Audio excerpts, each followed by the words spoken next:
Hello, pup parents, and welcome to today's episode of the Perfect Pup Podcast. My name is Devin. This episode is important.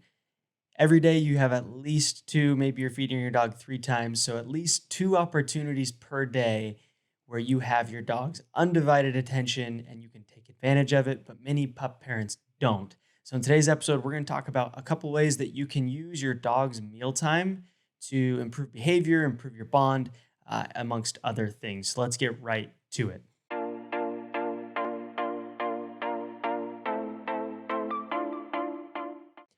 Like I said, when you have your dog's undivided attention and you know that you do, that is the prime opportunity to work on different training techniques, different things that you're wanting to accomplish with your dog, whatever it might be. So when you are giving them their meals, that is probably the time that you have their attention the most. Yes, I know that there are some dogs that aren't super food motivated, but most dogs generally look forward to their mealtime. So here's a couple ideas of things that you can do to make their mealtime more meaningful, and also kind of help improve behavior and just general happiness in your home with your dog. So, first thing is incorporate some mental exercise or mental stimulation or mental work, whatever you want to call it.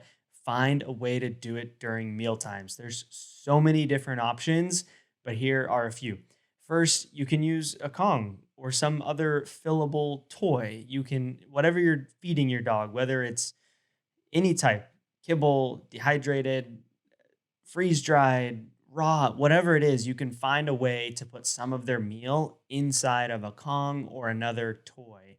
You can use a lick mat if you're doing dehydrated food. You can use, a snuffle mat if you're just using kibble. There's so many different ways to turn mealtime eating out of a bowl into an opportunity to work your dog's mind. Because, like we've talked about many times on this podcast, when your dog works their mind and when they are having mental exercise, it is so important and it's so helpful for them to just be more calm and be less hyper and to in turn be able to focus better on you. So that's one thing. Always incorporate some type of mental exercise into your dog's mealtime routine. Whatever it is, however simple it is. I do also think, quick note, some people can overdo it if you are making it so that getting the meal is too much of a task and it frustrates your dog. That can happen. That's probably more on the rare side, but just something to be aware of. Another thing that you can do to improve your dog's mealtime is incorporate some training. So let's go off the assumption that maybe you're using a kibble for your dog's meals. Every piece of kibble could be a reward. And I'm not necessarily saying that you should do every meal should be a full on training session and they have to work for every piece of food.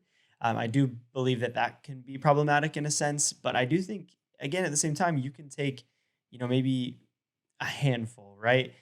15 pieces of kibble, and you can work on 15 different cues, different behaviors that you want to work on.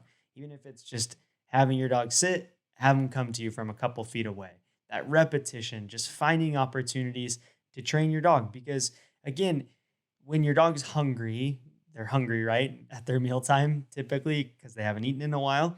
And so you have their attention, you're much more likely to get them to pay attention to you and to perform behaviors that you want. And you have the opportunity to use their meal to reinforce them and to really just drive home behaviors that you may be struggling with or that may be difficult for your dog because, again, the attention is there and it's an opportunity for you to train them and to use the meal for rewards. There's so much power in using your dog's meal. Another thing you can do to make mealtime more meaningful is to do specific impulse control training. I know I already talked about training in general and doing things like recall or lay down or tricks or whatever it might be, but I think impulse control is such an important part of our dogs' lives. And using mealtime is one of the best opportunities to work on that impulse control. So, one of my favorite kind of games to play, you've maybe seen it called different names in Pupford Academy, we call it the seesaw game. So, really it's pretty simple. And this won't happen overnight or in one session necessarily, but you have your dog's bowl of food, you get them into a sit and you tell them to wait. Again, you probably want some foundation for weight or stay or whatever you're using, but you start to lower the bowl. If they move for it or if they break their stay, you bring the bowl back up, give a quick or let's try again or whatever you use there and give it another shot. You're going to keep going, keep going. In the beginning, you may only be able to get the bowl down to, maybe from here to your waist. And that's okay because again, you don't want to frustrate your dog right before mealtime. There's that balance, but you can say, okay, I'm going to get to my waist today. And once I do, you can say yes, reward by putting the bowl on the ground and letting them eat. And then the next meal, maybe you can get down to where the bowl is at your knee. And then eventually you can get to where you set the bowl down, your dog will not move until you release them to go get their food. So again, it's kind of called the seesaw game where, as you're lowering it, if they break their stay or they move towards the bowl, you bring it back up, kind of like a seesaw, hence the name.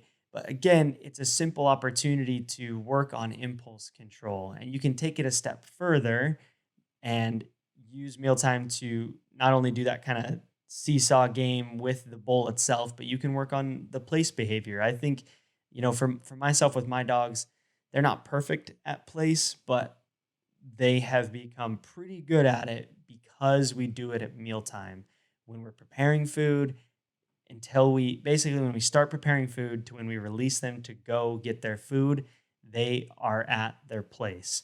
And if you have a bit of a routine where you have to mix food or add supplements or whatever it might be, give them a reward or two as they're waiting and staying there. It's that mealtime is just such an awesome opportunity to work on that place behavior where your dog is really wanting something and they need to wait to be released to go get it. So I hope that this gets your kind of brain moving for some ideas on how you can make your dog's mealtime more meaningful. Because again, it's 2 times a day or three if you're feeding a puppy, maybe four even. It's a couple times a day where you have your dog's undivided attention and you can do things like mental exercise and enrichment. You can train and you can specifically work on impulse control and helping your dog learn how to restrain their desire to go get their food and wait to be released. I hope this episode is helpful. I hope that you can start implementing these things right away. Uh, Please leave a review if you haven't already. I read every single one of them and I appreciate every single one of them, especially with feedback or episode ideas or things you want to hear more about, whatever it might be. Other than that, though, we will catch you on the next episode.